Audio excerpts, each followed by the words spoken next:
My name is Joe Peroni, and this is the Rise Above Project. And today we're going to try to take a mature and honest outlook on the current gas prices because they seem to be changing every day. And I'm noticing a lot of people complaining, and every time I turn on the TV or see social media, there's somebody complaining about it. So I think we need to talk about it in a mature way. Let's start off with Stoic philosophy. 3 things we need to know right off the bat. Number 1, what is under your control? Number 2, what is not under your control? And number 3, if nothing's under your control, then we're going to have to change our attitude. So let's take a look at these. What is out of your control? Gas prices, that's out of your control. We're going to look at what is under your control a little bit later, but first, let's look at changing our attitude. So starting off with changing attitude, rule number 1.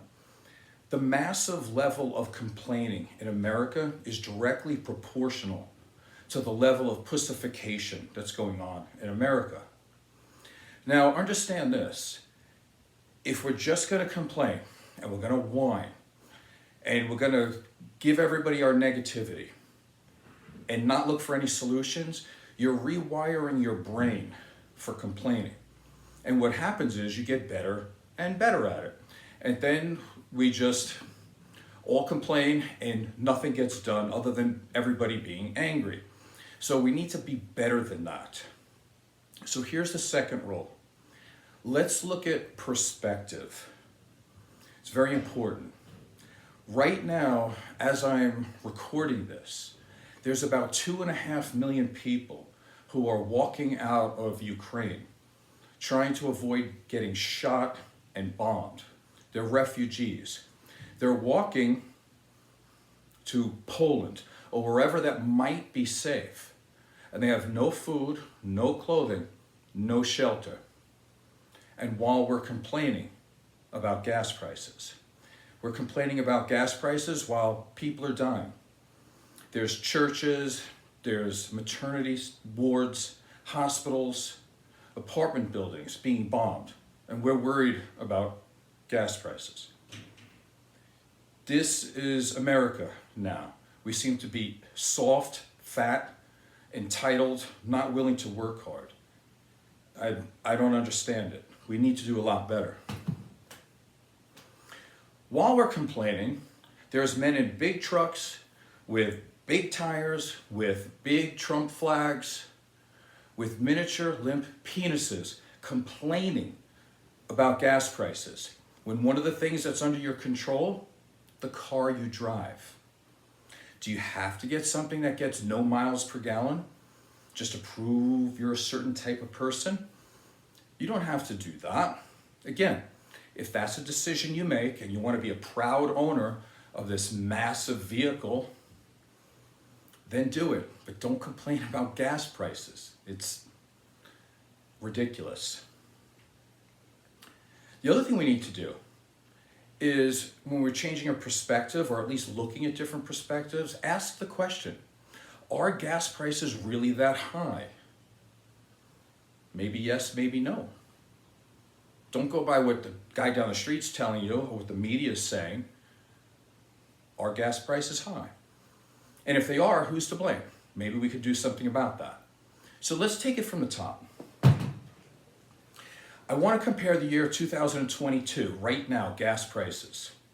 And I want to compare it to when I was 20 years old, 1985.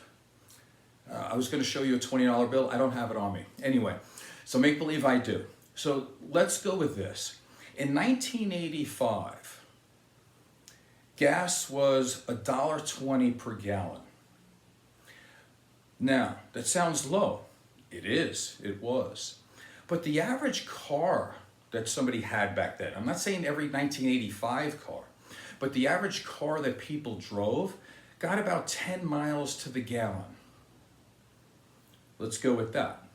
Now, right now, as I'm saying this, in Las Vegas, the average gas per gallon of gas is $5. It's actually a little bit lower than that, but it could go up or down. Who knows what's going to happen tomorrow.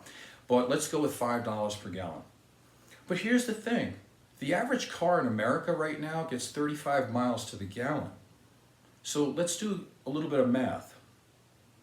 So what does your $20 buy in 1985? Well, what it'll buy is 16 gallons of gas, give or take, rounding off some numbers. But at 16 gallons times 10 miles per gallon, you're looking at about 160 miles for that $20. Now stay with me. $20 now can buy about 4 gallons of gas. It sounds terrible, but at 35 miles per gallon, you're getting 140 miles for that. So you're short only 20 miles. So think about this. In 1985, you would have only been able to travel, you're able to travel 20 miles more for that $20. That's it. That's nothing. So in reality, the gas prices today are about equal as they were in 1985 because cars are more efficient now. Let's look at it in another way. Actually, it's not another way, it's the way to look at it. In 1985, the median hourly wage in America was $6 an hour. Think about that. The average person in America was making $6 an hour. So in order to get that $20, they needed to work 3 hours and 20 minutes. Fast forward to today. The median hourly wage is $16 an hour, meaning that a person only has to work about an hour and 10 to 15 minutes to pay for that same $20 of gas. So it's about 3 times as less work today to get the $20, so only drive 20 miles less. Let's continue with that. Because the median wage is not the same as the average wage. Over time, things have become more stratified. So back in 1985, the median wage or the average wage was $7.50. So again, it took a long time to get to that $20. Today, it's $26 an hour is the average wage for an American, meaning that you can work only like 45 minutes to get that $20. It's an amazing bargain by today's standards. Now, if I haven't hit you with too many numbers, because I know this, because I remember it like it was yesterday, the minimum wage back around 1985 was about between, I think it was $3 or $3.35. And I know this because I made minimum wage. In order for me to put $20 in my gas tank, I needed to work a full day of work, right? 7 hours, 7 times 3, 21. And then you get 1 hour off for lunch that you didn't get paid. I would have to put in a full day's work to be able to get $20 of gas. By today's standard, minimum wage is $9.75. I mean, I know it's different in different states, but let's just go with that. Heck, if you want to complain, let's make it $9. That means it takes about 2 hours or so, a little bit more than 2 hours to pay for $20 of gas. In 1985, it took a full day of work for someone with minimum wage. So listen, you are driving on streets that are paved in gold. That's the real truth of the matter. So if you're crying and complaining, you better check yourself, because I don't even begin to understand that. Again, you're wiring yourself for negativity. You're not looking at actual truth and facts. You're turning yourself into a whining, probably narcissistic, entitled human being. And it doesn't look good for anybody. Let's move on. What is under your control?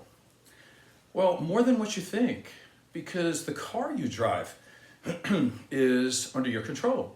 Some people say, oh, no, I need to have that other car. No, you don't. Listen, there's plenty of electric cars out there, and I know they cost more, that's true. But you can get a hybrid, and those cost a lot too, but you're looking at like 55 miles to the gallon on a hybrid.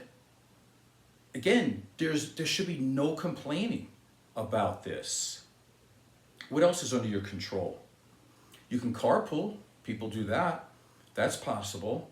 The other thing you can do is not drive every place. I mean, why do you need to do that? There's people, and I'm going to show you some pictures. They know how to walk. We're complaining of what's going on today. Here's a picture of some guy's truck with a bunch of Trump and, why you need to have Confederate flags, I don't know. But here's a person that probably gets like less than 10 miles to the gallon, but's complaining. Can you see that? That's one person. And speaking of people who can walk and people who really should be complaining, here's a lady trying to avoid getting shot, taking a very young child over the border. And here's somebody else being carried on their shoulders, a very young child that should not be seeing the horrors of war, but is, and while we're complaining about gas prices.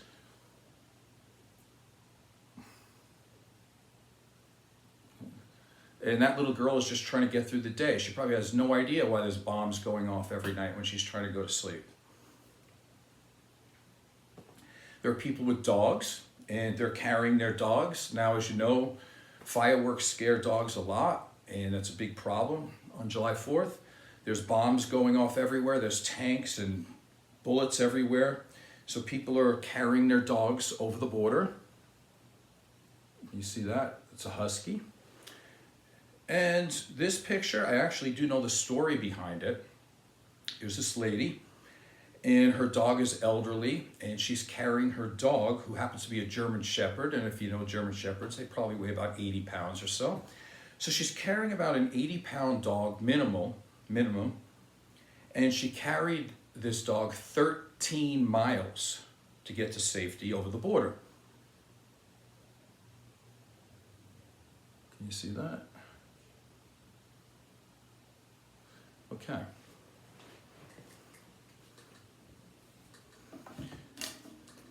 So why Americans are complaining when these people are going through such torture?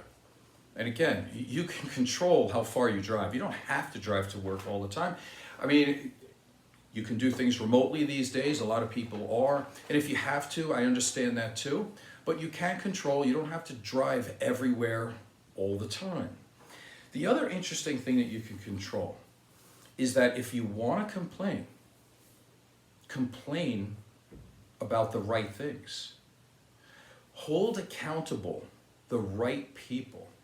And if enough people can do that, then maybe we can get something changed for the good. So in order to do that, let's take an honest look at what's going on these days. Because complaining for no reason is just complaining. We want to get something done.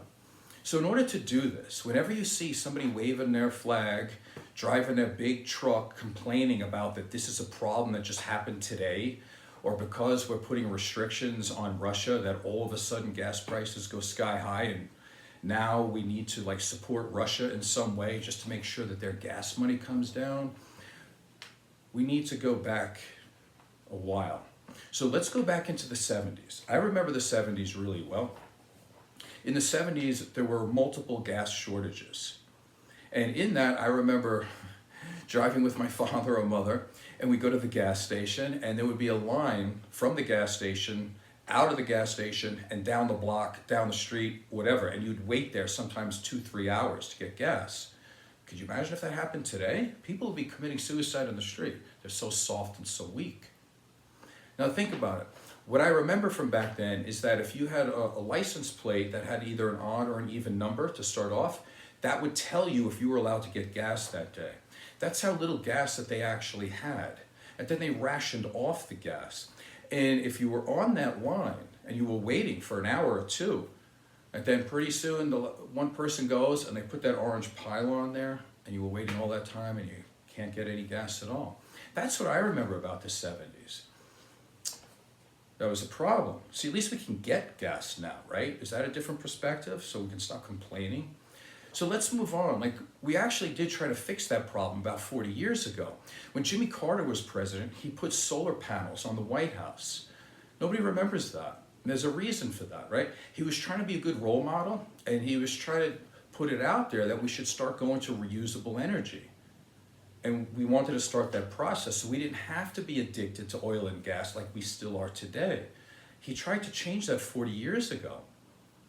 What happened? Well, Ronald Reagan took over and he stripped the panels right off the White House. Why? Because he wanted to be in bed with the lobbyists from oil and gas corporations. Keep that coming. So basically, we were still addicted to oil and gas, and we are subject to some of the same issues that we are today. Let's fast forward from that. All the way through the period of Reagan through the 80s, there's been a push on the liberal side to move towards reusable energy, and it's always been pushed back by oil and gas companies. So again, these are problems, or chickens that are coming home to roost. It's been here for a long time and we've done nothing about it. So if you want to complain, complain about us. We're the ones doing it. We've done it. We've refused to move towards reusable energy in a quick way. Like I said, it's been about 40 years. We also have to understand a couple of other little facts. Supply and demand. When the demand goes up, the prices are going to go up, right? Because it's more valuable. During COVID, when businesses were shut down, nobody was traveling, people were working from home, people weren't traveling on airplanes, they weren't driving around, we didn't need a lot of energy. So prices went down. Why?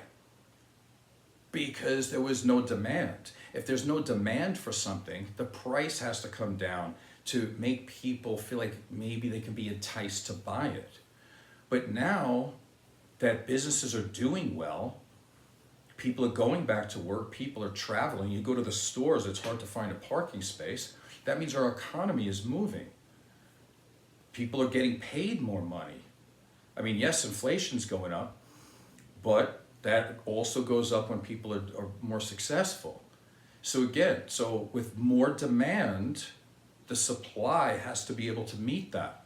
When there's too much money chasing too few goods, the price goes up. So what does that tell you?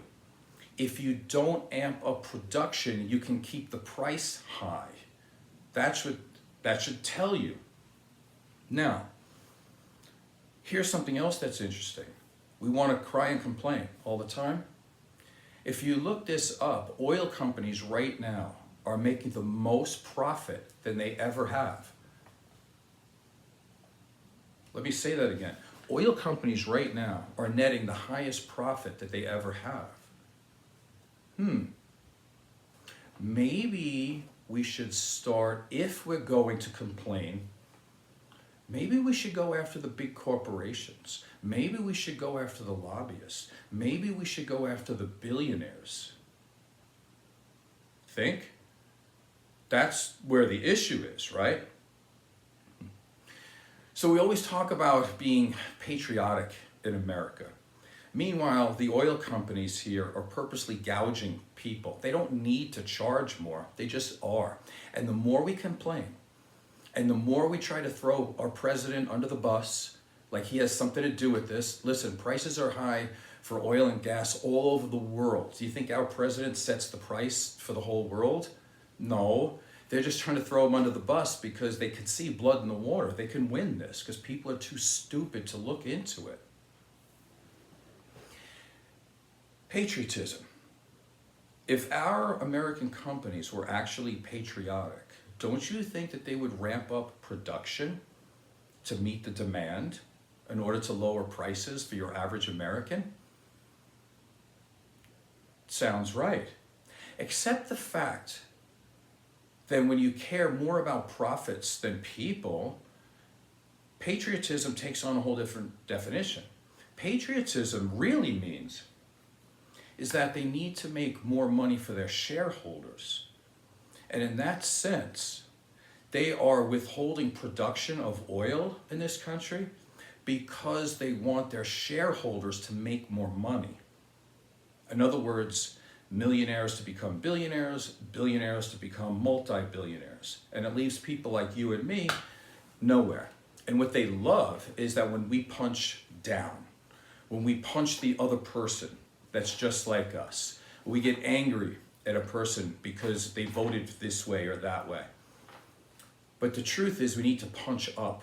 It's the corporations, it's the lobbyists who go after these people, and they do things like this. There's plenty of oil and gas in America.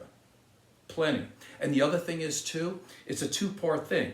Because not only do they want to keep the supply down to keep the prices up, what they do is they want to complain about all the legislation for green energy, which in fact, again, going back to Jimmy Carter back in the 70s, if we would have been sliding over more towards reusable energy, we wouldn't have this issue at all.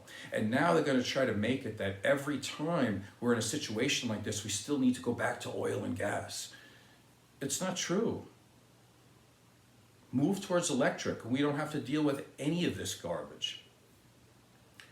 So let me sum this up real quick. What is under your control? The car that you drive is probably the thing that's under your control the most. That's number one. And you might be able to figure out how to drive less or to carpool. That's true. That's a little bit harder to do, but it's possible. The other thing, though, is to make sure that you're educated enough that if you're going to complain about the right things. Stop sounding like a little baby that's just crying about prices all the time. Understand what's really going on here, okay? And then get some perspective. There's people getting shot in the street, bombed, just trying to get some sleep. Their whole life is just upside down and ruined or just snuffed out. And we're worried about gas prices. It's the dumbest thing I ever heard. And let's look at the truth. Gas prices in 1985, when I was 20 years old, were actually lower, a lot lower than what it is now, because our hourly wage now is so high that we can buy a lot. Like I said, when I was a kid, I'd have to work a full day just to be able to get $20 worth of gas. Now, the average person puts in an hour and they're good. And you're only getting 20 miles less for that $20. It's amazing. It's amazing. So again, I hope this was valuable to you. My name is Joe Peroni. This is the Rise Above Project. If it was valuable, subscribe and tell a friend. Thank you.